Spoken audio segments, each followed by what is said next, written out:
Tuhan itu tidak ingin diduakan hingga ia mengutus Yesus. Supaya Yesus menghentikan semua prosesi, tradisi, upacara-upacara penyembahan terhadap selain daripada Elohim. Ya, pengantar ini singkat para sahabat.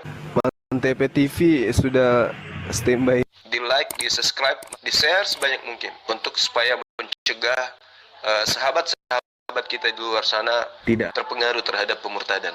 Pernah mendengar suara Bapa, tetapi Yesus yang ada di pangkuannya, Yesuslah yang akan menjelaskan tentang Bapa.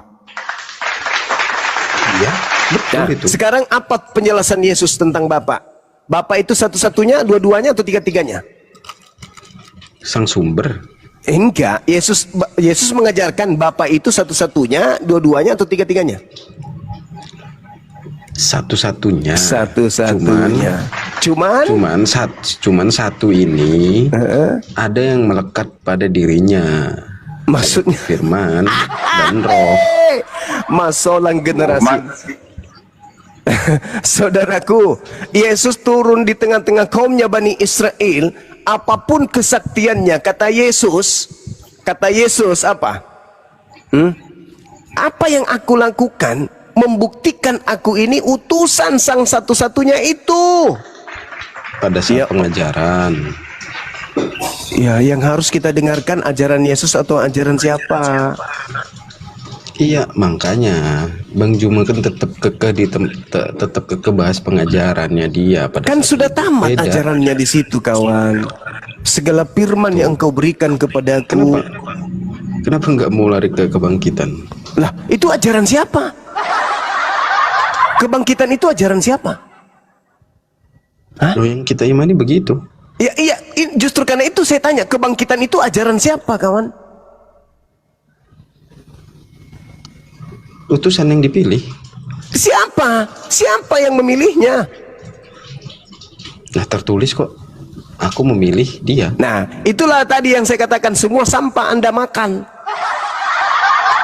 Anda tidak bisa memfilter mana sabda Yesus, mana karangan orang, di mana orang ini punya karangan diterima karena memang sesuai dengan nawaitu, niat orang-orang Roma Yunani untuk tegak terus memperjuangkan kedewaan sembahan-sembahan nenek moyang mereka dalam nama siapapun.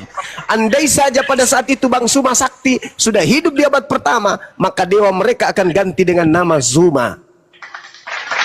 Supaya banyak orang yang yang datang kemudian menyembah kepada dewanya dalam nama Zuma. Supaya dunia datang kemudian menyembah dewa yang mereka sembah dari nenek moyang mereka.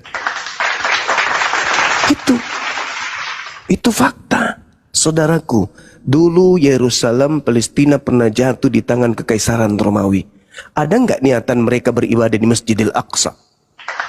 Ada nggak kemudian mereka punya keinginan untuk beribadah di tempat-tempat suci, di sinagoge atau di Miqdas, tempat orang-orang Yahudi beribadah? Tidak, bukan?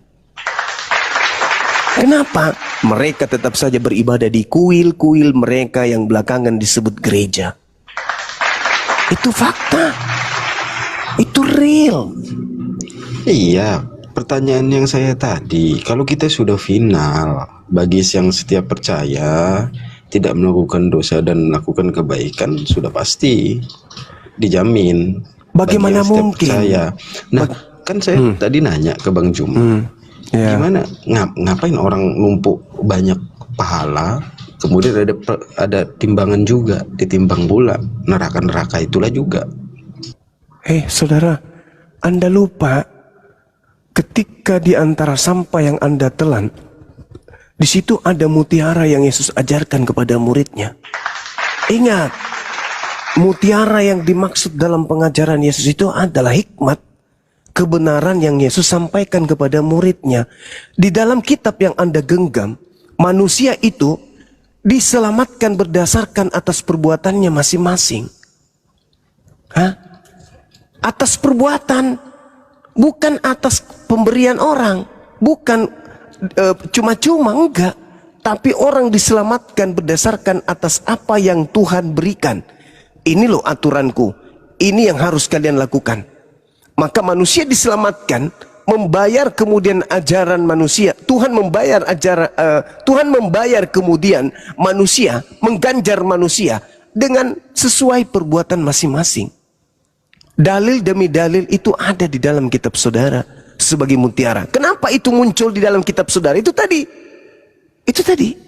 Karena kitab saudara adalah kumpulan informasi-informasi, peristiwa-peristiwa yang terjadi antar orang Yahudi, dalam hal ini Yesus sebagai salah satu aktornya. Contoh, Yeremia 17 nomor 10. Aku Tuhan menyelidiki hati dan pikiran untuk memberi kepada setiap orang sesuai dengan perbuatannya dan sesuai dengan hasil perbuatannya.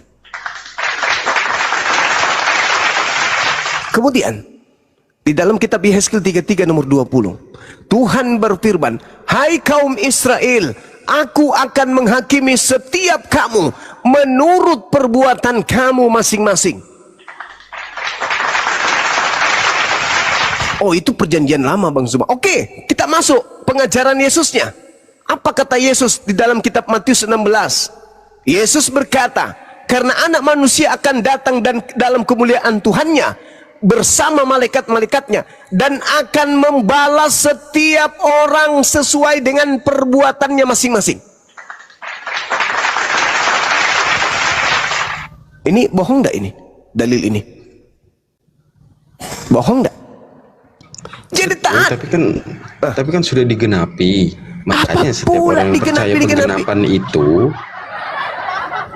iya memang begitu. Apa yang digenapi? Maksudnya hukum Tuhan itu dihapus? Digenapi oleh karyanya.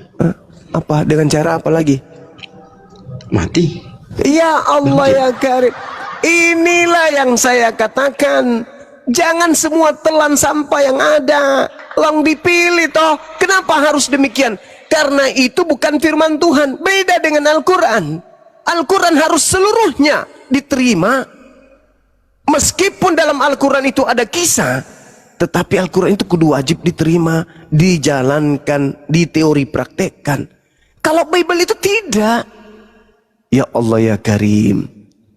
Bagaimana mungkin Anda mengatakan bahwasanya hukum Tuhan itu dibatalkan hanya oleh karena surat Paulus?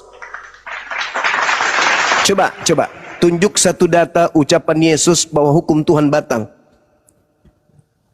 Sebagaimana Paulus telah mengatakan dengan matinya Yesus di atas tiang salib.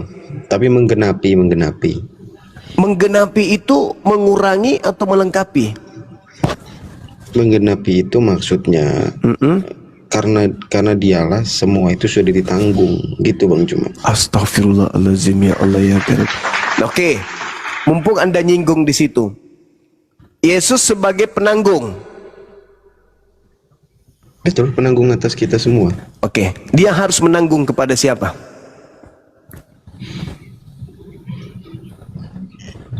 Karena upah dosa adalah maut.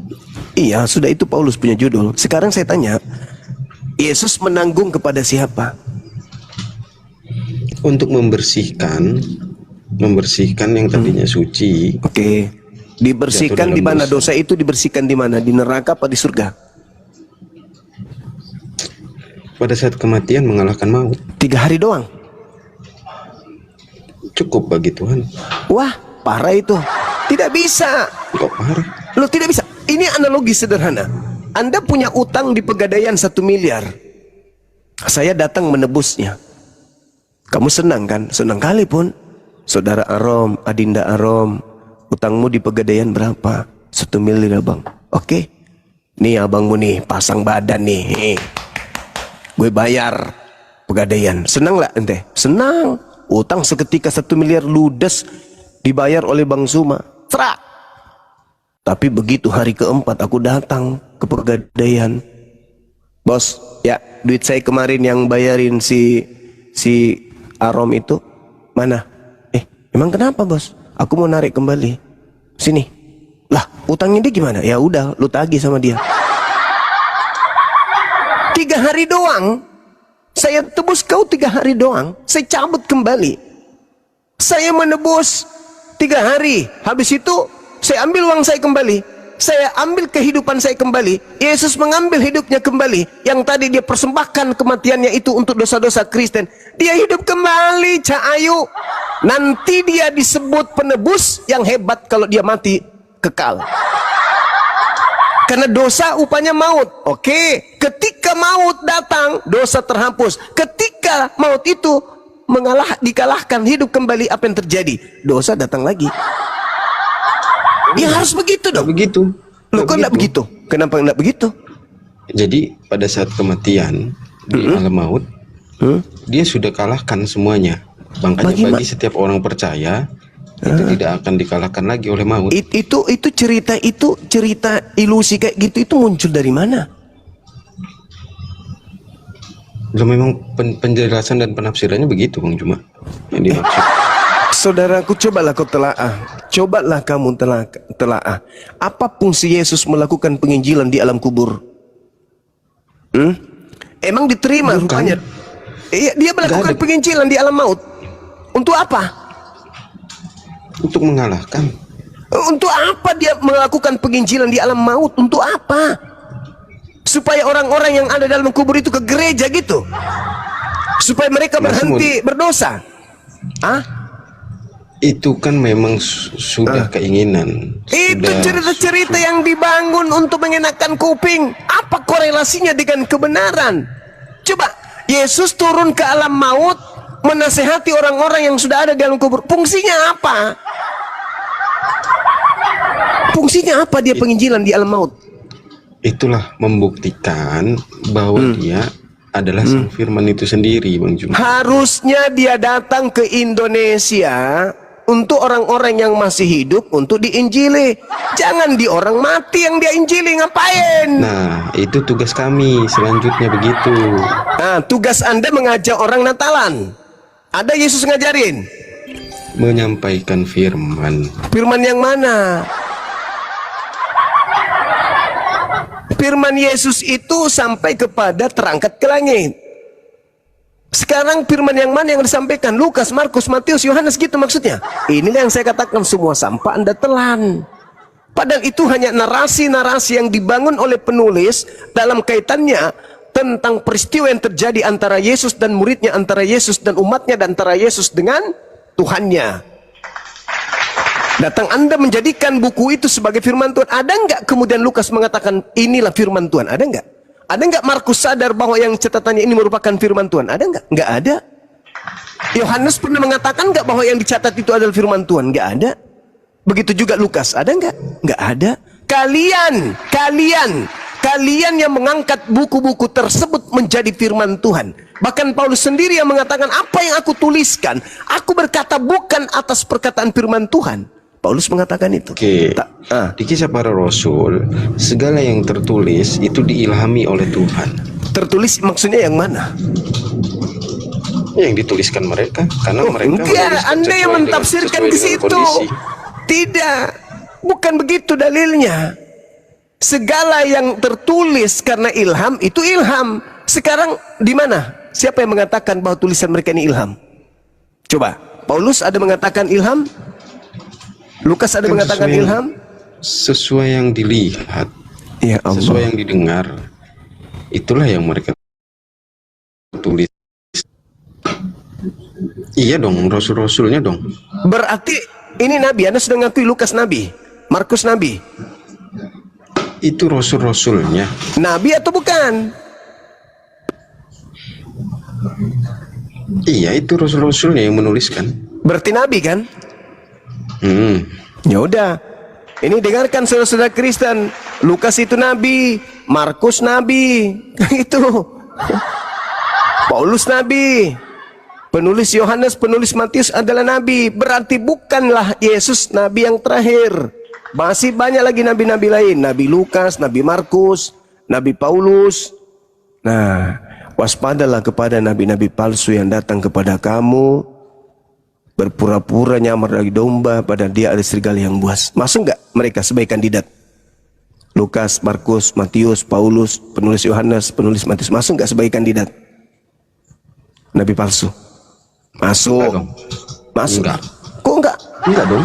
Kenapa enggak? kan mengajarkan sesuai ajarannya. Yang datang kepada kamu, yang datang kepada Bani Israel itu siapa?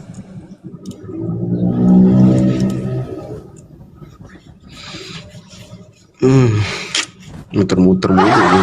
Bukan muter-muter. Dia masuk dalam kemudian kumpulan para nabi. Tinggal kita seleksi. Nabi palsu itu datang kepada murid Yesus. Siapa yang datang kepada murid Yesus yang mendengarkan nasihat Yesus? Nabi Muhammad Ya, tidak mungkin. Selisih 600 tahun. Ah, murid-murid Yesus, murid Paulus kan?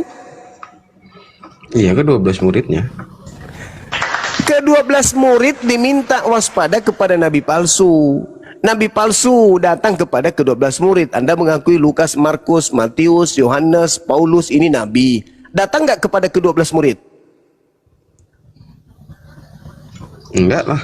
Kan mereka memang mereka kan menuliskan. Berarti sesuai. penulis Bible tidak dikenali oleh 12 murid Yesus. Sudah selesai. Harusnya yang menulis Bible itu murid Yesus. Ternyata penulis Bible nabi tapi tidak dikenal. Jangankan Yesus, murid Yesus aja nggak kenal. Kasihan yang Gamanda, saudaraku, kasihan sekali. Beruntunglah kemudian kami hadir untuk meluruskan, untuk mengajarkan, memberikan nasihat. Anda tinggal merenung, Anda tinggal memikirkan apakah yang saya sampaikan ini benar atau tidak, kan gitu. Tapi tak ada paksaan. Silakan dengan pola agama saudara, silakan Anda Natalan, silakan. Cuman ini kita diskusi aja. Bagi yang berakal silakan petik hikmah. Yang mau marah silakan marah. Yang mau jengkel silakan jengkel. Tapi ingat, Enggak. suatu hari Itu nanti tadi. Anda akan diperhadapkan dengan penghakiman. Pertanyaan saya tadi, kan bagi yang percaya harusnya diselamatkan. Yang percaya Yesus kan? Tapi di Bang Juma kan nggak harus percaya, harus mengumpulkan banyak pahala. Ngapain jadi percaya? Ya Kalau Allah ya diselamatkan? Karim, Anda lihat syahadatnya umat Islam. Asyhadu alla ilaha illallah. Kami bersaksi tiada Tuhan selain Allah. Kami buktikan nggak kesaksian kami itu? Kami buktikan. Kami nggak melihat Allah secara wujud, tapi kami mampu membuktikan bahwa kami bersaksi. Ketika Allah memerintahkan kami puasa, kami puasa. Memerintahkan kami sholat, kami sholat. Kami sunat, sunat. Sujud, sujud. Semua yang diperintahkan adalah implementasi dari kesaksian kami, dan itu adalah buah-buah kebenaran. Kami bersaksi, kami percaya tidak ada Tuhan selain Allah. Apa buktinya kami percaya? Semua perintahnya sebisa mungkin kami laksanakan, dan semua larangannya sebisa mungkin kami hindarkan. Itu bukti bahwa kami percaya tiada Tuhan selain Allah. Sekarang mulut kalian mengatakan percaya kepada Yesus. Tolong tunjukkan satu sikap dari Kristen sebagai sebuah prosesi keagamaan yang merupakan cerminan dari kepercayaan terhadap Yesus. Natalan, apakah ini adalah buah dari percaya kepada Yesus sampai kalian Natalan? Di mana Yesus mencontohkan dan di mana Yesus mempraktekkan? Ada? Tidak ada. Mana? Coba tunjukkan. Tidak ada. Mingguan. Ada perintah Yesus mingguan? Tidak ada. Tapi mulut, kami percaya kepada Yesus. Pret. Kalau Anda percaya kepada Yesus, Yesus yang datang sebagai nabi di tengah kaumnya Bani Israel, mustahil Anda menjadi Katolik, menjadi Kristen. Mustahil. Mustahil. Mustahil. Mustahil. Kalau Anda percaya kepada Yesus, Anda akan menjalankan hidup keberagamaan yang lebih baik daripada orang ahli Taurat. Apa itu? Cungkil mata, potong tangan, dipenjara, masuk neraka, bila mana mengucapkan kata jahil kepada saudaranya. Apakah Anda praktekkan itu? Mustahil. Kalian itu bukan orang-orang percaya, bukan. Bukan orang-orang percaya. Kalau kalian orang percaya, Anda menjadi Yudaism. Sebagai Yudaism, Anda taat kepada perintah-perintah Yesus. Barang siapa yang berkata Kristus ada di dalam dirinya, maka dia wajib hidup sama seperti Yesus hidup. Apakah Anda hidup sama seperti Yesus hidup? No. Kalian sibuk membersihkan kulup, Yesus tidak. Kalian masuk rumah ibadah menyembah Yesus, Yesus tidak. Kalian boleh makan babi, Yesus tidak. Boleh kalian kemudian tidak bersunat, Yesus tidak. Semua prosesi kekristenan itu tidak dilakukan oleh Yesus. Yesus dibaptis, kalian juga dibaptis. Ingat, Yesus dibaptis hanya dalam nama Bapa. Oke? Kalian dibaptis dalam nama entah siapanya itu. Tak ada yang kalian lakukan itu sama seperti Yesus. Tak ada. Ini yang perlu saudara pahami. Jadi kalau Anda orang-orang percaya, ya tidak mungkin Anda Natalan. Karena Yesus tidak pernah mengajarkan itu. Kata Yesus apa? Jika engkau percaya kepada aku, maka engkau akan melakukan juga pekerjaan-pekerjaan yang aku lakukan. Mana pekerjaan yang Yesus lakukan yang Anda lakukan? Natalan, pret. Itu saudaraku. Jadi jangan marah, tapi jangan marah, jangan murka sama Bang Zuma. Karena apa yang saya sajikan ini sulit sih gitu.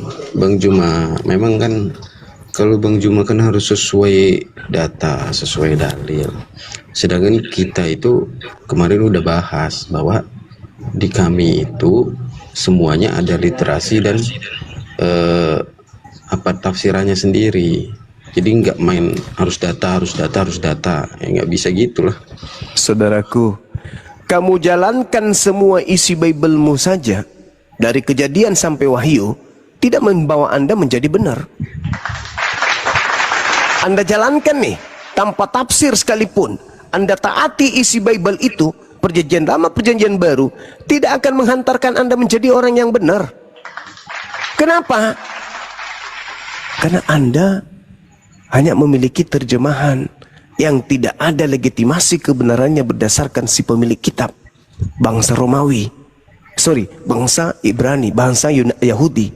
Kemudian Anda menjalankan semua isi yang ada dalam Bible. Sekali lagi saya katakan, itu bukan firman Tuhan. Itu hanya terjemahan dari bahasa sebelumnya, bukan firman Tuhan. Nah, kalau isi dari kitab Anda saja Anda jalankan seutuhnya, Anda belum tentu benar. Apalagi kalau mentafsirkan sesuatu yang bukan firman Tuhan, lantas Anda jadikan sebagai acuan beragama. Benarnya dari mana? Apa yang benar? Lawang Anda jalankan isinya aja belum tentu benar, apalagi Anda tidak menjalankan isinya. Jadi lebih syarat kepada kepentingan pribadi, individu, kelompok. Siapa yang disenangkan kemudian ketika Anda menjadi Kristen? Yesus? Tidak. Tuhannya Yahudi? Tidak. Siapa yang Anda buat senang? Coba Anda baca Wahyu 12 nomor 9.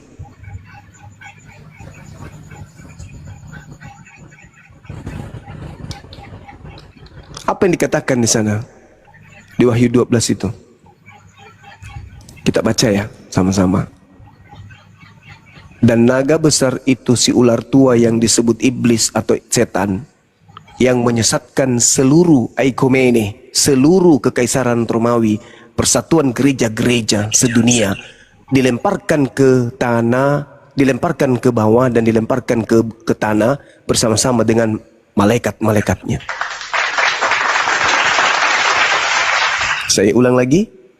Naga besar itu si ular tua yang disebut iblis atau setan, yang menyesatkan seluruh apa? Aikomene. Itu kan cerita surga, Bang Cuma. Itu bukan cerita surga. Itu bukan cerita surga. Ini cerita bagaimana iblis kemudian dilemparkan ke mana? Ke kerajaan Romawi. Bukan di bumi. Kerajaan Romawi. Itu tentang penjelasannya itu bersama malaikat-malaikatnya ke bumi, Bang Cuma. Saudaraku, tetapi di situ dikatakan Aikomene.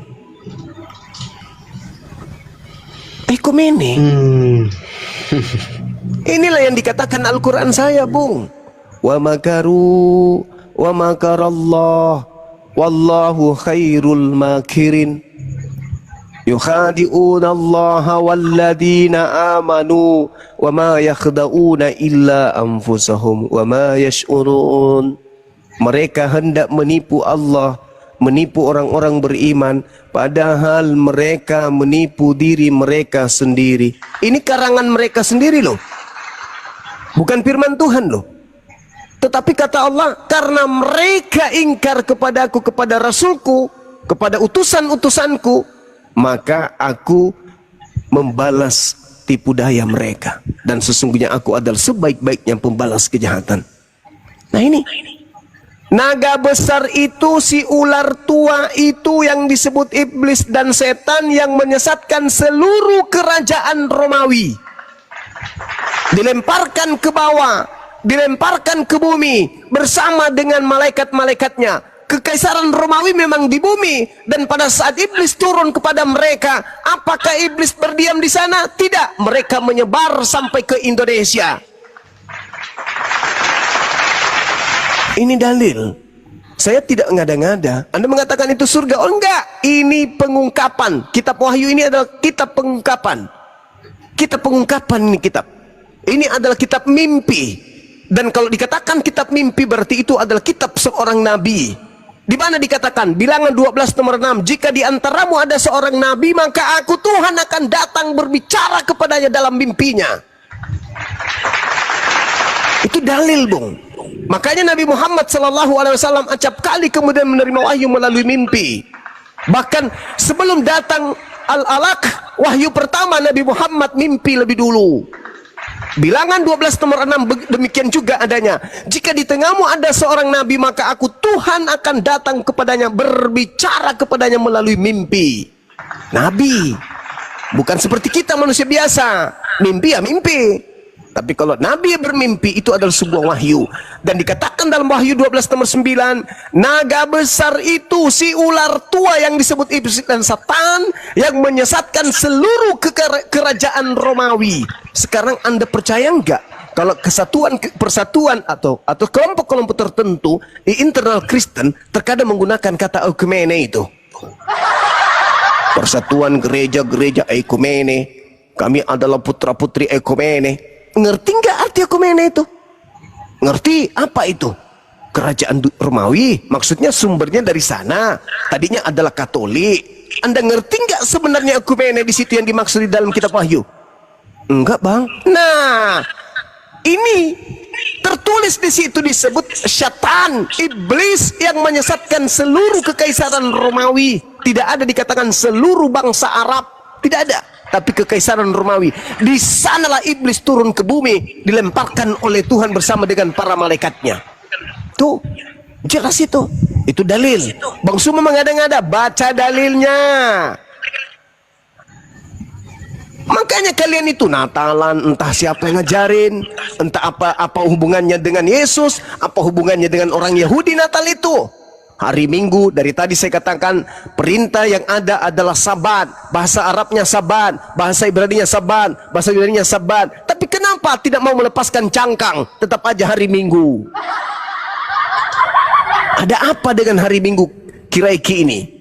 Ternyata itu adalah hari di mana orang-orang tersebut menyembah kepada dewa mereka. Dikatakan di dalam bahasa Kiryaki. Kiryaki itu adalah hari penyembahan terhadap dewa. Menurut siapa? Apanya? Menurut siapa? Kalau itu tradisi dalam pola Nemurik, dimulai dari hari Minggu. Hari Minggu itu jelas Kiryaki. Itu hari pertama. hari Minggu Kemudian itu disebut hari dengan hari pertama. Senin, Deftera, hari kedua. Iya. Triti hari ketiga. Hari Rabu kemudian Tetarti. Hari Kamis disebut kemudian dengan Femti. Hari Jumat disebut dengan Paraskevi. Hari Sabtu disebut dengan sebutan Sabat. Hari Minggu Kiryaki. Minggu artinya Kiryaki artinya untuk di bangsa mana? Hari dewa. Untuk di bangsa mana itu? Ya itu untuk Romawi Yunani. Untuk hitungan pertamanya Minggu. Ya. Kalau di Indonesia hitungan pertamanya mana? Ya, kenapa jadi Indonesia jadi acuan? Orang beragama kok jadi bangsa negara Indonesia yang jadi acuan? Seakan-akan Indonesia ini negara agama. Kan kita menyesuaikan, Bang, menyesuaikan. Tidak bisa disesuaikan seperti itu, tidak sesederhana itu, Bung. Seakan-akan Anda melupakan Kiriaki itu hari dewa. Anda tahu nggak? Hari, tunggu. Satu hari di luar dari pekerjaan, di luar dari kegiatan-kegiatan. Anda ini lucu loh. Anda ini lucu. Anda selalu mengatakan Tuhan istirahat 1 hari setelah menyelesaikan 6 hari. Ini tradisi Yudaism. Di kitab Kejadian itu diungkapkan seperti itu. Tradisi Yudaism larinya kepada hari Sabtu. Tapi kenapa kemudian kami memaknainya bahwa meskipun 7 hari ada harus 1 hari yang untuk hari istirahat dan kami memilih hari Minggu. Tidak sesederhana itu kalian memilih hari Minggu. Ada sejarahnya. Kenapa kalian tetap beribadah hari Minggu? Itu punya sejarah, Cak Ayu. Bukan Indonesia yang jadi acuan, bukan. Tapi secara menyeluruh, tradisi paganisme sebelum mereka sinkretisme, mereka mengajarkan Hellenisme Stoa itu beribadah kepada dewa mereka, jatuhnya pada hari Kiriaki, hari dewa. Diganti enggak? Kata Romawi dan Yunani, lu mau ganti hari ibadah kami kepada dewa kami dengan hari Sabtu? Enak aja, gue cungkil mata lu nanti. Oh enggak bang, enggak kok, enggak. Aku datang mengajarkan justru dewa-dewa kalian yang kuajarkan nih, tapi dalam Kristus Yesus. Tetap makan babi nggak kita? Tetap. Ibadahnya Minggu masih pesta? Pesta dong. Ini nonot dipotong nggak kayak tetangga saya yang Yahudi? Enggak. Syukurlah kalau gitu. Apa nama agamanya nanti?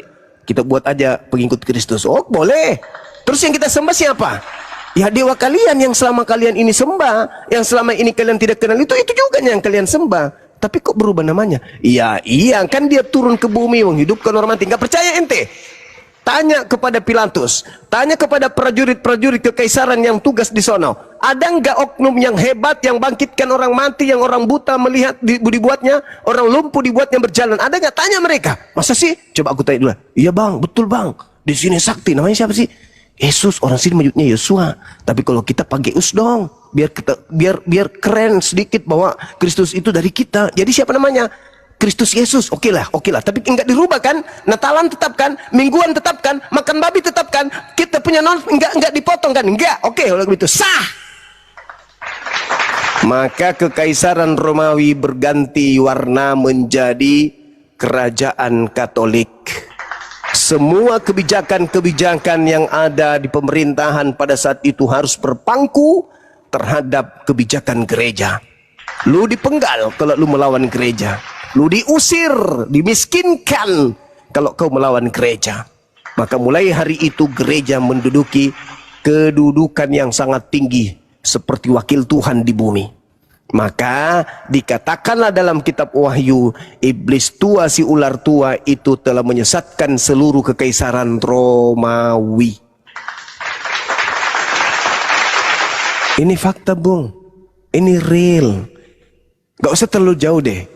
Kami nih sebagai orang Islam, kadang kami duduk ngopi, kemudian melihat Yudaism, melihat Kristen. Apa yang terjadi dalam benak kami? Siapa sih sebenarnya yang menyamar di sini di antara dua agama ini? Apakah Yahudi nyamar-nyamar Yahudi atau Kristen yang nyamar Yahudi? Ataukah apakah Yahudi ini yang meniru Kristen atau Kristen yang meniru Yahudi? Atau apakah Yahudi ini yang mengambil terjemahan perjanjian barunya ya Kristen atau Kristen yang mengambil terjemahan perjanjian lamanya orang Yahudi? Mana sih di antara dua agama ini yang serigala?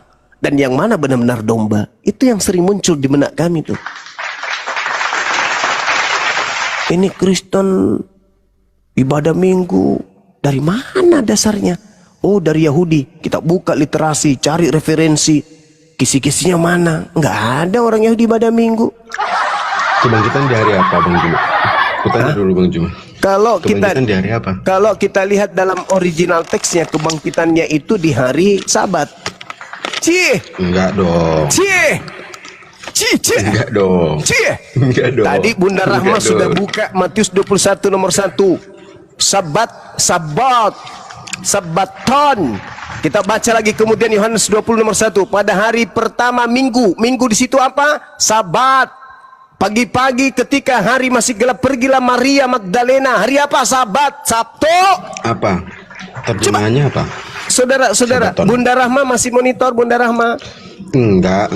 Tunggu, Enggak. saudaraku, tunggu. Terjemahannya? Sabar dulu. Nomor Yohanes 20 nomor 1, Bunda sayang, buka dulu. Enggak. Tunggu Tertulisnya dulu. pada pagi hari Minggu kan? Pelan-pelan, saudaraku. Pagi hari Minggu kan? Iya, Minggu. Di terjemahannya. Iya. Iya, supaya ibadahnya siapa yang ingin dilanggengkan di sini? Ibadahnya Yahudi atau ibadahnya Romawi? Yohanes berapa ya? 20 nomor 1. Terjemahannya apa? Iya, saya ngerti terjemahan itu digiring kita untuk beribadah kepada Enggak. Kiriaki, Enggak. dewa, hari dewa. Enggak boleh lah kayak gitu Bang Jum. Oh, saudaraku, Fakta bukan tidak boleh. tertulis. Kita harus merujuk Tertulis. kepada original teksnya. Yang tertulis? Yang tertulis Minggu. Ya udah. Oh, gitu. Gitu. Jadi kalau misalnya ada di dalam karung seekor ayam tapi tertulis di luar karung itu kucing, kita percaya kucing. Padahal isinya adalah ayam, gitu. Itu namanya Kan bahlul. Nih. Pada Beda, hari Bang. pertama minggu itu. Coba minggu apa, Bun? Minggu. Original teksnya. Mulai. Harus. Harus. Ya, tekan. Prak. Ketepak. Pak. Ketepak. Pak. Sabaton. Yesus bangkit pada hari Sabat, Sabtu. Kok jadi Bang Jum yang kejang-kejang ini? Kok jadi saya yang kejang? Saya menyuarakan yang hak. Sebisa mungkin meminimalisir kebatilan. Yang batil Iya. harus tersingkir dari yang hak. Yang hak harus berdiri tegak. Tertulis. Tertulis. Terjemahannya. Di dalam karung ada duren, tapi tertulis di luarnya itu kepompong atau kedondong. Mana yang betul? Yang ada di dalam atau yang tertulis? Baca lagi, Bunda. Di dalam Lukas 24 nomor 1, Bun. Enggak usah. Harus. Buka, Bunda. Kita buka semua. Biar orang waras jadi waras, yang gila biar gila. Lukas 24 nomor 1. Harus. Kebenaran harus kita suarakan sepahit apapun itu, nyawa pun pertaruhannya, nggak apa-apa. Buka. Biar kita lihat kenapa mereka ibadah Minggu. Lukas 24 nomor 1. Alasannya karena Yesus bangkit hari Minggu. Kata siapa? Nah, buka. Tetapi pagi-pagi benar pada hari pertama Minggu itu. Buka. Minggu. Buka Minggu. Minggu. Buka. Udah, deal. Minggu. Udah, deal. Minggu. Buka Minggu. karunnya. Minggu, Bunda. Minggu tinggal diklik. Sudah kena tangannya. Berat. Ketepak. Pak. Ketepak. Pak. Belum cuci tangan, Bunda Rahma. Buka.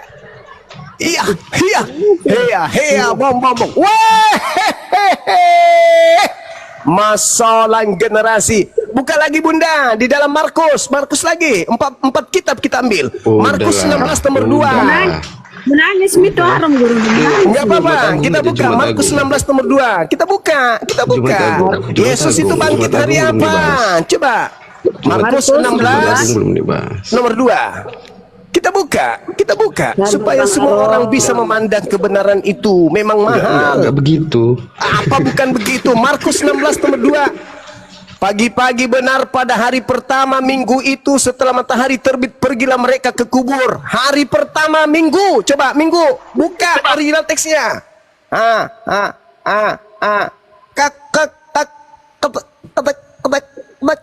Aduh mama. Ketepak. Sabar kawan. Sahabat lagi. Apa lagi? Apa lagi? Udah, Bang Duma. Berarti penerjemah ini yang membodohi ya teman-teman Kristen. Aduh, penerjemah. Aduh, udah ya. Sudah 4 kitab saya buktikan bahwasanya hari Sabat itu hari bangkitnya Yesus itu bukan Bunyinya. hari Minggu, saudara-saudaraku. Bunyinya gimana? Bunyinya. Bunyinya di Markus yang terakhir Bunyinya tadi, ya, Bu. Markus 16 nomor 2. Pagi-pagi benar Bunyinya. pada hari pertama minggu itu setelah Minggu. matahari terbit pergilah mereka kubur. Terjemahan yang sebenarnya adalah Pagi-pagi Minggu. benar pada pertama Sabtu Minggu. Sabtu Enggak. setelah matahari Enggak terbit. tertulis. Enggak Bunda tulisannya Rahma, gitu. coba kalau hari Minggu bahasa Nggak Yunaninya usah. apa Bunda Rahma? Enggak usah. Iya. Ya coba. Pada hari Minggu ku turut naik ke pohon. Kebenaran itu harus diungkap. Jangan membodohi orang. Udah saatnya kita itu tinggalkan yang pagan-pagan. Udah saatnya. Mau sampai kapan? Ini udah zamannya zaman modern sekarang. Kalau ngerubah gitu. Apa hari kena Minggu pasal lo, Bunda? Bang Juma. Coba lihat. Kena pasal lo Bang Juma. Enggak apa-apa. Oh, kena pasal, kena santet juga biasa pun. Nah, coba lihat. Bunda, apa hari Minggu apa? Ah? Teriyaki. Bukan Sabaton, bukan? Coba kalau Sabtu apa Sabtu? Iya, ketik maki, dia maki selendan tak kita kasih lihat. Sabtu.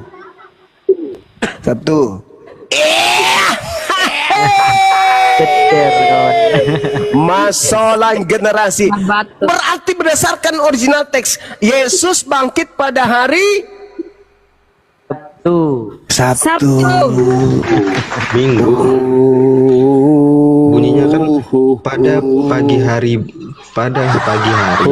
sekali di hari Minggu. Bunyinya gitu Bang Juma. Yukhadi'una Allah walladina amanu wa ma yakhda'una illa anfusahum wa ma yash'urun. Saudara, mereka ingin menipu Allah, menipu orang-orang beriman. Ingat kata Yesusnya. Ingat kata Yesus, waspadalah agar kalian jangan disesatkan, sebab akan datang banyak orang memakai namaku dan berkata akulah Kristus, mereka akan menyesatkan banyak orang. Pertanyaan saya, tujuan Lembaga Bible Indonesia mengganti Sabtu menjadi Minggu itu untuk menyelamatkan manusia atau untuk menyesatkan manusia? Jawab dengan jujur.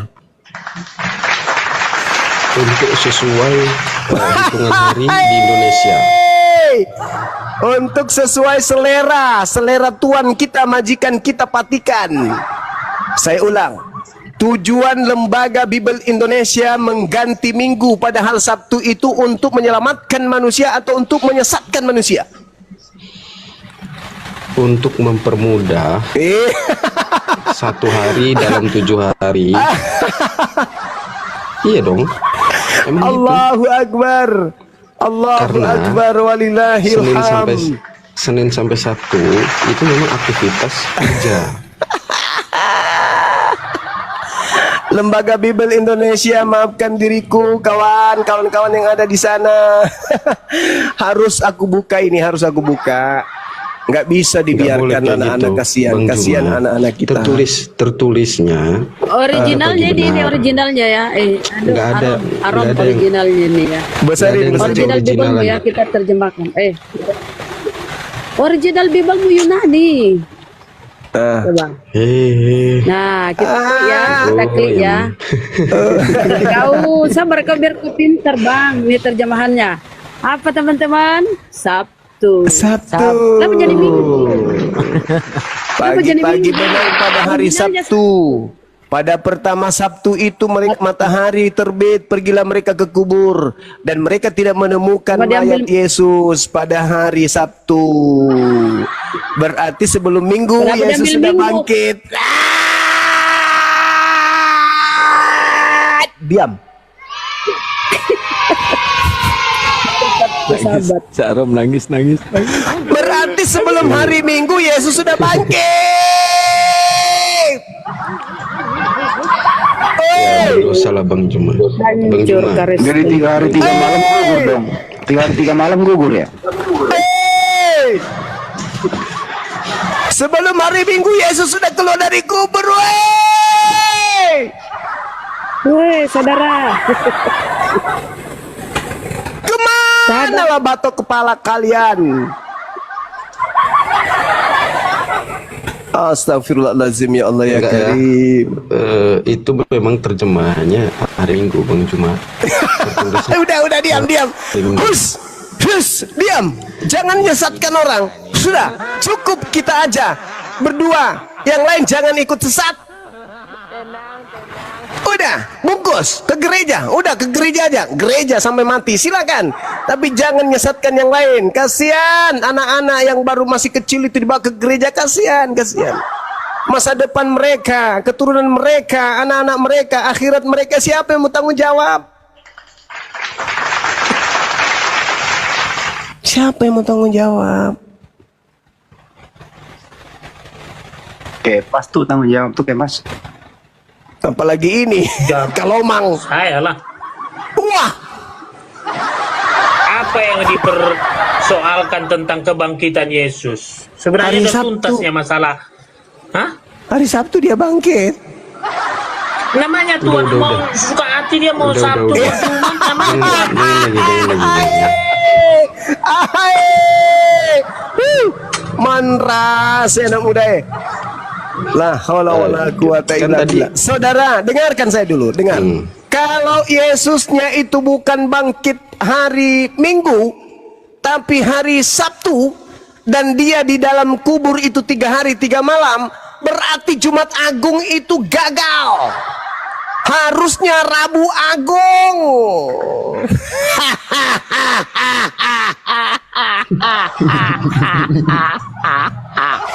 Tinggalkan hari Jumat. Hari Jumat milik Islam. Jangan kau pakai Jumat Agung. Kau pakai Rabu Agung. Rabu Agung. Berdosa sekali lah. Masalah generasi. Woi. Hancur sudah, hancur. Kau itu nemuin kayak gitu aja. Asik cari-cari aja kau. Al-Quran saya mengajarkan itu. Al-Quran surah As-Sumar, Allah subhanahu wa ta'ala menjelaskan kepada saya, amman huwa qanit ana laili sajida wa kaima yahzarul akhirah wa yarju rahmata rabbi kul hal yastawi alladhi ya'lamuna walladhina la ya'lamun innama yatazakkaru ulul albab. Kan gini, Bang Juma kenapa lah nggak kasih kepercayaan aja kepada kami yang memiliki itu gitu loh, untuk menjelaskan kepada jamaat. Nggak harus Bang Juma Saudaraku, cari-cari. Al-Quran saya Bang Juma mengatakan, cari-cari. apakah orang yang musyrik yang lebih beruntung, ataukah orang yang beribadah pada waktu malam dalam keadaan bersujud, berdiri, takut akan azab yang ada di akhirat di neraka, dan yang mengharapkan rahmat dari pencipta langit dan bumi? Kul, katakanlah wahai Nabi Muhammad, apakah sama orang-orang yang mengetahui tentang hak-hak Allah dengan orang-orang yang tidak mengetahui hak-hak Allah? Sesungguhnya hanya orang yang berakal sehat yang dapat menerima pelajaran. Maksud kami gini, Bang Juma. Maksud kami gini, kami kan sekolah tinggi untuk membaca itu, untuk mengkaji itu. Biarlah kami yang menjelaskan itu kepada jamaah. Nggak perlu, Boleh. Bang Juma. Asik Boleh, saudara, boleh. Asik cari-cari aja. Boleh. Silakan, tapi dengan satu syarat. Tanggalkan semua istilah-istilah Islam di dalam Bible, termasuk Jumat Agung. Tinggalkan itu. Jangan membodohi orang. Memang Jangan membodohi ya. orang. Tinggalkan Jumat Agung. Jadi apa? Apa yang Tinggalkan kata Allah, tinggalkan kata Alkitab, kata Nabi, kata Rasul, kata Roh Kudus, Injil. Lepaskan itu semua. Silakan, Anda bebas. Mau membodohi sama-sama kalian sesama bodoh, silakan. Silakan. Tapi berikan hak kami. Kami sebagai seorang Muslim harus menunaikan hak Allah. Amman huwa qanit ana al-lail sajidah. Kami harus menegakkan kemudian hak Allah untuk tidak dinodai dengan mengatakan Allah jadi manusia bla bla bla. Kami harus mensucikan beliau. Allah subhanahu wa ta'ala, Allah yang maha suci lagi maha tinggi, harus bersih dari hujatan-hujatan dari hujatan orang-orang yang berbicara tentang Allah tapi mereka tidak tahu tentang Allah. Nah, kalau Anda mengatakan Theos menjadi manusia, dewa menjadi manusia, silakan. Itu iman saudara, tidak mungkin kami ganggu. Tapi oleh karena kalian nusuk jantung kami, maka kami harus angkat bicara. Ya yang diserang sana lah LHI-nya. Jadi kami yang berdiri di depan Saudaraku. kena serang juga. Saudaraku, seketika semua orang Kristen itu bersyahadat, asyhadu an la ilaha illallah wa asyhadu anna Muhammad Rasulullah. Kami Maka makan boleh apa? jadi gedung Lembaga Bible Indonesia itu akan berubah menjadi toko Coto Makassar. Siapa yang mau beli lagi kitabnya? Nggak ada lagi, nggak laku sudah. Nggak ada lagi, nggak ada. Bahkan kipas pun ku beli, ku jadikan sebagai gantungan kunci. Bang Juma. Kalau Kan masuk tapi dia sama lah. Bang Juma ya. Ah, Bang Juma. barakallah, baiklah. Barakallah. Kejahatan terbesar itu adalah merusak rezeki orang lain. Allahu Akbar. Nggak gininya. Kejahatan Pak Arom, terbesar itu tunggu dulu. adalah Nggak ke situ, mengetahui Pak Arom. kebatilan, mengetahui kejahatan, kemungkaran, tetapi diam. Itu kejahatan paling besar itu. Tahu kebenaran tapi diam. Bahasanya ketika menginginkan keinginannya orang lain itu kejahatan. Menginginkan kepunyaan orang lain itu kejahatan. Betul sekali. Berarti Lembaga Bible Indonesia Islam ini melakukan kejahatan dengan mengambil kepunyaan umat Islam. Nggak Mulai boleh. besok, Gininya, Pak Arom. terbitan besok, satu dulu dihilangkan. Jangan ada sampul Alkitab, tapi Biblika. Nah itu baru. Holy Ghost. Nah itu baru. Jangan ada pakai kata Alkitab. Terbitan berikutnya jangan lagi ada kata Allah, tapi kata dewa. Itu baru top. Top sekali. Kalau ini sudah terjadi, saya akan temui saudaraku Arom, saya cuci tangan kakinya Arom, airnya saya simpan di gelas, habis itu kasih minum Pak Bom-Bom. Percaya deh sama saya. Jadi gini. Jadi Bang Juma kurang mempelajari sejarah Tuhan. Jadi begini kan. Jadi begini. Jadi Makin kacau kok sivil. Tuhan punya sejarah. Agak lain. jadi Saya nggak ikut-ikutan ya. Bukan. Saya nggak Ini ikut-ikutan. korbanmu. Ini korbanmu. Ini Jadi korban. Gara-gara bukan, menyuarakan ini bentar dulu. anaknya ini. Untung dia mandul. Coba tidak mandul. Jadi- Anaknya pun jadi sesat. Jadi sejarah Tuhan. Nah, ketika Islam tidak tahu Tuhan nggak sejarah pernah punya Tuhan. sejarah. Gimana Tuhan aduh, punya sejarah? Tunggu dulu, makanya baca buku Karen Armstrong. Dengan kata YouTube- lain, YouTube saudara Karen Arom Armstrong. sudah membantah ketuhanan Yesus yang bersejarah. dari Makasih dari- adindaku Arom. Firman itu nggak bersejarah Bang, cuma Yesus kan bersejarah dia. itu kemanusiaannya. Ya itu dia, makanya jangan membantah kalau Tuhan Anda punya sejarah. Iya, tapi bukan kemanusiaannya itu juga yang kita sebut. Iya, dengan kata lain Anda sudah membatalkan ketuhanan Yesus. Thank you. Sivil, kau hati-hati kalau ngomong sivil di sini sivil. Kau ini agak lain kok sivil. Masalah Jadi generasi. begini, sejarah Tuhan Ya, sejarah Tuhan. tidak terlepas. Tunggu dulu. Dengar dulu. Jangan. Terlepas dari Aku nggak setuju. Alkitab. Aku nggak setuju kau ngomong sejarah Sejarah itu Tuhan. tadi. Jangan, itu kemanusiaannya. Jangan kau bentar bilang dulu, Pak Arom. sejarah. Bentar dulu, jangan Langsung aja dipotong. sejarah. Sejarah siapa? Jadi sejarah Sejarah siapa? Tuhan. Jangan. Bentar dulu. Sejarah siapa? Gantian dulu bicara. Gini Sejarah loh Pak siapa Arom. dulu? Nampak gini, Sejarah siapa kelihatan dulu? Pak Arom ini nggak pernah diskusi gini loh di forum sehingga macet memotong. otak ini. Bentar, gantian dulu bicara. Biar kita tahu sejarah Tuhan ini. Kenapa banyak keliru orang? Karena nggak ngerti sejarah Tuhan. Inilah Iya. gara-gara Bang Juma ini. Gara-gara Bang, kau tanggung jawab Bang Juma Bukan. ini semuanya. Jadi- Itu buah pengajaranmu, Bentar dulu. anakku. Gue masak. Dirimu Gua yang masak, mengajarkan kau- dia. Gue masak kau buat seperti itu. Anda Bocan, tahu kau tidak? buat seperti itu. Ini saudara Kepas ini, si sipil ini, Anda tahu tidak? Dia ini adalah jenis hantu yang sudah 400 tahun usianya menggelantungan di atas pohon cempedak samping gereja. Tempat saudara Arum berkhotbah. Khotbah Anda lah yang didengarkan oleh saudara sipil ini sampai dia kayak Ini gini, parah nih. sejarah Tuhan. Ini parah nih Bang Juma, parah nih. Serius? Ini saudaraku Arom ini, adik saya Arom ini harus sadar.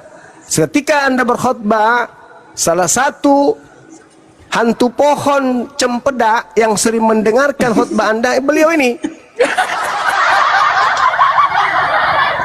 Bentar, jadi supaya kita bedah dulu isi Alkitab ini Tentang sejarah Tuhan. Makanya sejarah Tuhan. Nah, Jadi bukan korelasinya dengan kematian Yesus, penyaliban Yesus, dan Adam dan Hawa memakan buah larangan Tuhan gitu loh. Makanya sejarah Tuhan berarti, itu. Nah, kok sejarah Tuhan? Jangan sejarah dosa. Sejarah dosa yang dihapuskan oleh firman yang diutus dan datang menjadi Yesus. Itu yang benar. Yohanes 1 ayat 1, Yohanes 1 ayat 4, Yohanes 1 ayat 14, Yohanes 13 ayat 13, Filipi 2 5 sampai 11 menyatakan bahwa Yesus itu Tuhan. Makanya ketika didiskusikan mengenai 3 hari tadi itu sebenarnya udah tuntas sebenarnya masalah kematian Yesus ini. Aku tanya dulu, apanya yang Tuhan? Yesus lah Keilahiannya. Iya, di Yesus itu dua natur, keilahiannya. Ya. Makanya Eloi Eloi Eloi laba sabatani, Allahku Ya, Allahku, mengapa kau tinggalkan aku? Kalau mau bawa sejarah kemanusiaannya berarti. Bukan kitab ini, sejarah Tuhan Alkitab ini sejarah Tuhan ini. Nah, Jadi kenapa bukan dari firmannya kejadian? Jadi kau menguatkan Bang Juma itu Tunggu bukan dulu. firman, jadi sejarah. Kan betul. Bentar dulu, makanya jadi Salah, dari salah, Jibil, kejadian. salah. Jibil, benar, nggak boleh sejarah. Ya, Asal mula Jadi- dosa ya. Nah, betul. Iya, Jangan ini bilang kita kan ini Malah begini kau loh. menguatkan Ini Bang kita Juma itu sejarah. bukan. Kan Enggak, aneh. aku udah sering sama Bang Juma ini Kau udah diskusi sering. 2 tahun yang Ya, tanggung lalu. jawab lah Bang Jadi Juma artinya berarti. jadi gini loh. aku mulai ini. Udah selesai Tunggu kan bentar. Supaya saya definisikan dulu ilmu sejarah. Ilmu sejarah adalah ilmu yang mempelajari masa lampau, kemudian dianalisis untuk menjadi suatu pertimbangan di akan Nggak datang. bisa Tuhan Artinya, dianalisis. Kok Tuhan dianalisis pula? bukan ini enggak sejarah ini, sejarah Adam dan Hawa sampai Wahyu. Ini sejarah gitu loh. Jadi masa lampau dianalisis, ya kan? Masa lampau dianalisis untuk sekarang. Jadi Yesus ini benar nggak Tuhan? Kalau dibilang Bang Juma nggak benar, kenapa nggak tahu? Manusianya. Ya, dengar dulu. Sebentar dulu, jangan dipotong. Jadi gini, Bang Juma ini nggak mengakui Yesus Tuhan karena nggak mengenal sejarah gitu loh. Bukan kita mengkerdilkan ya, bukan ya. Tapi Bang Juma mau dia menutup mata tentang sejarah sehingga dia buta akan kebenaran. Jangan Bang Juma. Ini Bang Juma, semua yang diskusi sama Bang Juma ini, contoh yang kayak tadi cerita tadi, habis itu si Gumasa, habis itu Bob Chen, sekarang si Cipil, kayaknya bukan lem lagi yang dihisap, balsam. Ya. Saudara Kepas, benarkah Anda penikmat balsam? Udah nggak ke situ konteksnya kita pembicaraan ini. Yang kita bedah sekarang, Bang Juma. Iya. Tuhan ini ada nggak? Kan tinggal itunya. Tuhan itu ada. Ya ada lah pasti Tuhan itu, masa enggak Iya, ada? jelas kan?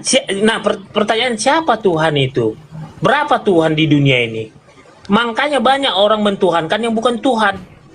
Contohnya? Gitu loh. Contohnya, selain Kristen tidak mentuhankan Tuhan. Iya. Mampus kau Bang Juma, selesai kau. Masalah generasi. Aduh. Yang Anda tuhankan itu dewanya Athena, kok Tuhan pula.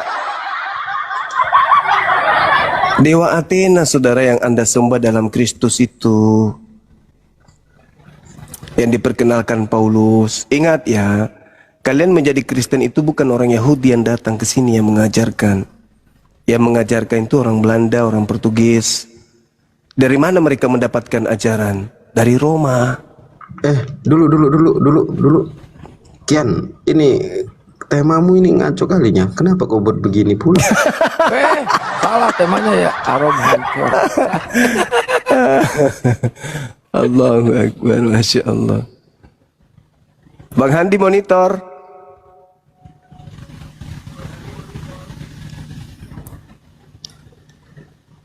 Ustadz Miftah, Ahi. Monitor Gurunda, monitor Iya, saya dari sedikit. nikmat banget saya tadi, Masya Allah. Luar biasa Iya, kajiannya. saya monitor dulu, Ahi. Oke, Tapi ini Gurunda ada request. Iya. Bu Karyana ini pengen debat sama Pendeta Arom katanya. Oh ya udah, Dia silakan. beda denom. Kalau Iya. Bu Karyana kan tidak menuhankan Roh Kudus, sedangkan Arom menuhankan Roh Kudus. Ini gimana? Dia ditantang sama Bu Karyana nih. Ya boleh, silakan Bu. Silakan, biar kami jadi jadi saksi gitu. Silakan. Oke, makasih Bang Juma. Izin Kakang, Sama-sama. saya nggak debaters. Saya diskusi. Tanya jawab. Yo, tanya jawab. Silakan. Dan benarkah Pak Arom ini seorang pendeta? Salam Agama kenal Pak apa? Arom. Saya Advent Pak Arom. Oh beda lah. Beda kalau Bapak kalian apa? juga beda semuanya. Karismatik. Karismatik. 3 Tuhannya ya. Iya, ketiganya adalah satu kan. 2 Yohanes 5 ayat 7. Oke. Gini aja Pak Arom. Ya baca dulu. 2 Yohanes 5 ayat 7. Ya. Jangan satu Dibaca dulu. dalil Iya, baca membenarkan dulu, nanti semua yang lain. Enggak, nanti ada yang lainnya juga. Baca dulu itu. Yohanes berapa? 2 Yohanes 5 ayat 7. Oh, 2 Yohanes. Yang dukung Bu Karyana ketik 1, yang dukung Arom ketik 10.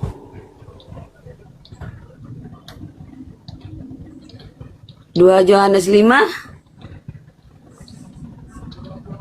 ayat 10 ya.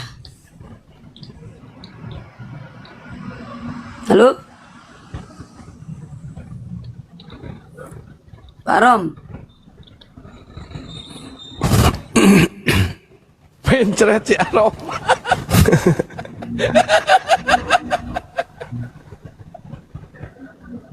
tercover gara-gara hari Sabat. Iya. Gara-gara sejarah Tuhan ini. 1 Yohanes 5 ayat 7. 1 apa 2? Tadi 1, sekarang Satu. 2. Duh. Oke. 1 Yohanes. Pantes, Habis dibuat beleng-beleng sama Bang Juma. Gila emangan. Semuanya dikorek sama dia. Parah kali emang. Lanjut, jangan fitnah, jangan fitnah. Oh, 2 Yohanes 1, Rom. 2 Yohanes 1. 1. 1 Yohanes 5 nomor 7. lebih hafal Bang Loh, Juma. kan saya udah kasih tahu tadi Emang. 1 Yohanes 5 ayat 7. Oke. 1 Yohanes 5 ayat 7 ya. Kita baca. Sebab ada 3 yang memberi kesaksian di dalam surga. Bapa, Firman, dan Roh Kudus. Dan ketiganya adalah satu. Oke. Apakah ini ketiganya dalam satu fisik atau satu tujuan? Apakah ini yang dimaksud fisik atau tujuan, Pak Arom? Oke. Ketiganya adalah satu, itu satu kesatuan. Ya, apakah fisik maksudnya? Ya fisiknya pasti berbeda kalau fisiknya. Aneh. Kan Waduh, anak punya kalau udah berbeda kehidupannya di fisik dunia. ngapain lagi? Ini berapa entitas? Jadi itu satu entitas. Cuman kan kau tanya fisik tadi. Fisik sama entitas beda lah. Ya. Gimana nih? Berarti fisiknya satu. Berarti itu juga one man show ya. Jadi gini, ketika di surga menjadi satu. Ketika firman itu diutus berarti kan punya fisik lagi. Namanya duinatur. Jadi yang satunya tinggal di surga. Ya tetap di surga sang sumber. Oh, jadi dia membelah amuba gitu, membelah diri. Kok gimana sih? Yohanes 1 ayat 1. Kok Tapi ada di surga satu, di bumi satu. Dia membelah diri ya, gitu. enggak? Kau data dari mana membelah diri itu? Jadi gimana nih ke satu fisik? Ketika di bumi diludahi orang, dicaci maki, tidak diterima manusia, di mana kelelahannya? Itu nubuatannya. Tuhannya dihujat sendiri. Itu nubuatannya di Yesaya. Bukan nubuatannya Pak Arom. Maksud saya ketika dia Kau dari tadi ngomong nggak pakai data, main bantah-bantah aja. Kau aneh kali ini. nggak usah lah kau. Aku Ibu Karyana loh. Ya terserahmu Gila, kok. kadang- Aku Katanya pendeta dikau-kaukan aku, aduh. Udahlah. lah, kita memang sudah bedanya. Kau tadi udah mengakui kau Advent. Ya aku nggak mau bilang kau sama Pak Arom. Ya, kau Baru aja membantah, tapi nggak pakai data. Mana nggak pakai data? Ya mananya Nih data? ya, oke. Oke. Tetap nanti balik ke Yohanes 1 ya. Balik ke Yohanes 1. Banyak sekali data. Itu hanya satu. Hanya satu banyak. itu bisa memastikan bahwa itu satu fisik. Banyak. Ini ku bilang sama kau catat dulu, nanti kau baca dulu ya. Kau catat. Udah? Kau catat ya. Yohanes 1. Nggak usah lah ayat 1. mencatat malam-malam. Tuh, gimana nya? Biar nggak ngulang-ngulang Bu Karyana yang terhormat. Saya lagi kesel sama Bang Juma Oke. ini. Lagi pusing kepala saya. Kenapa pusing? Host, enggak cocok ini Bu Karyana Advent, dia enggak mengakui Yesus belum datang. Padahal yang Siapa kita bilang? bahas Yesus Tuhan, gitu loh. Jangan dikeroyok dong. Ini Kan sipil Ibu Karyana ini perempuan. semalam udah selesai clear. Yesus sudah lahir, berdoa. Kok di framing pula aku nggak? Kamu Bu, kamu mau catat nggak? Biar nggak ngulang. Udah paham aku. Coba Kalau baca-bacain aja yang mana. Oke, Yohanes 1 ayat 1. Kemudian 1 Yohanes 5 ayat 7. Yohanes 10 ayat 30. Filipi 2 ayat 6 sampai ayat 8. Di Kolose 14 ayat 9. Udah, kau baca dulu itu.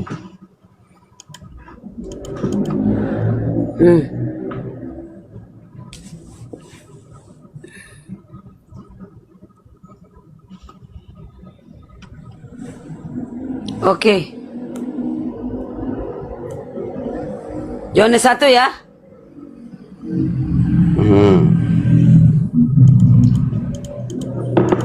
Ya. Pada mulanya adalah firman. Firman itu bersama-sama dengan Allah. Dan firman itu adalah Allah. Dan firman itu Allah dibuat di situ huruf kecil. Ya kan? Siapa Allah huruf kecil itu?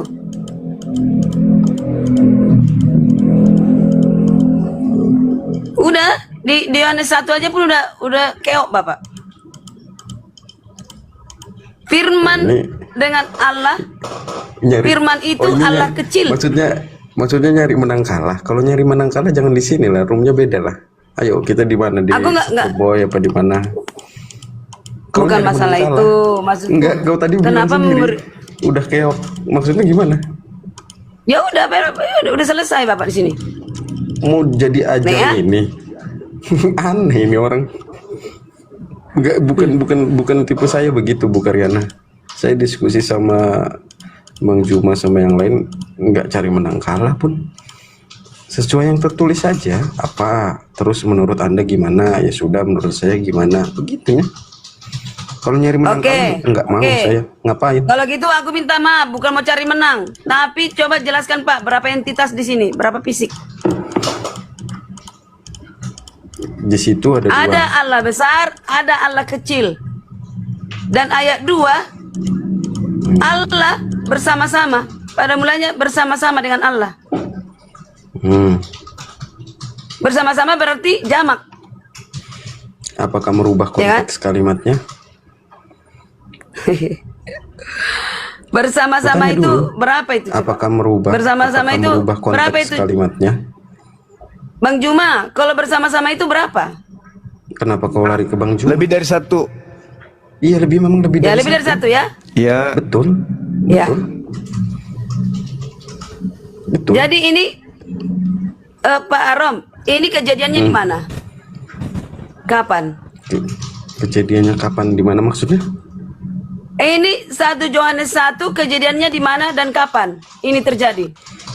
Oke, kau baca Kejadian, Allah menciptakan sesuatu Bukan. itu dengan firman-Nya. Nah, Pak, di Yohanes 1 ayat 1 ini itu menceritakan Yohanes 1 firman. ini terjadi di mana? Kapan terjadi di mana Yohanes 1 ini? Ini kan diperlihatkan kepada Yohanes ini. Di mana? Kapan? Firman yang menjadi manusia ini kapan dan di mana? Itu dulu, Pak Arom. Abad pertama. Aduh, di mana tempatnya? Itu kan tentang kelahiran Yesus Kristus, ada di Lukas itu. Di Lukas 2 ayat 10 ayat 11. Ayat Gak ada satunya. cerita belum ada Yesus di sini. Ayat 1-nya belum ada Yesus. Bukan ayat 14-nya. Oh iya, memang belum ada. Memang belum ada. 14 Itu memang baru menjelma. Firman menjadi manusia. Itu memang itu memang pertanyaan saya waktu itu ke teman-teman saya di internal juga, karena saya dapat pertanyaan itu dari Bang Faruk sebelumnya, Bang Faruk Sianipar. Makanya saya nggak mau lagi diskusi sama dia. Itu belum saya dapatkan jawabannya. Sama. Aku juga nggak mau sama Faruk. Mulutnya apa? Keras. Faruk, Nora. Padahal Nora itu saudaraku. Oh enggak, Nggak mau saya. kalau Bang Faruk, saya menghindari karena saya akui dia pintar. Udah itu aja, bukan karena kerasnya. Jadi kalau saya belum dapat jawabannya, saya nggak mau dulu. Ya oke. Berarti ini jawabannya masih belum dapat Pak Arom ya. Aku jelaskan ya. Nah, jelaskanlah kalau kau ngerti. Oke. Dari mana Ini dapatnya itu? terjadi ya. Di mana dikatakan ada tertulis, anakku engkau hari ini kuperanakan. Inilah anak yang kukasihi, kepadanya lah aku berkenan, dan dengarkanlah dia. Itu Maksudnya? terjadi di mana? Sama kejadiannya dengan Yohanes 1. Hah? Terus apa Ada jawabanmu banyak jadi? di situ tertulis, di Matius, di Markus ada banyak. Anakku Iya, engkau hari ini jawabanmu apa? kuperanakan. Jawabanmu Ya di sorga. apa? Di sorga. Yohanes ke sorga. Inilah tandanya bahwa Yesus Yohanes ke sudah surga. ada sebelum bumi ada. Inilah. Yohanes ke surga. Dapat firman itu. Satu-satu dong. Satu-satu. Dapat firman itu. Yohanes ke surga. Bukan Yohanes. yang Yohanes nulis itu? sebagai saksi. Yang nulis itu? Sebentar. Kok jadi saksi dia? Yohanes. Ya elah, ntar dulu. Yohanes dari apa diperlihatkan Tuhan. Enggak bisa diperlihatkan gimana dong? Udah dia ngomong belum dulu, lahir kok. ngomong dulu, nanti gue jelaskan. Ngomong dulu. Itu kalimatnya pada mulanya adalah firman. Nah, pada mulanya ini firman ini akan menjadi manusia. Sedangkan Yohanes belum lahir. Tahu dari mana dia? Aduh. Tahu dari Dengarkan mana? aku ya. Itu pertanyaan.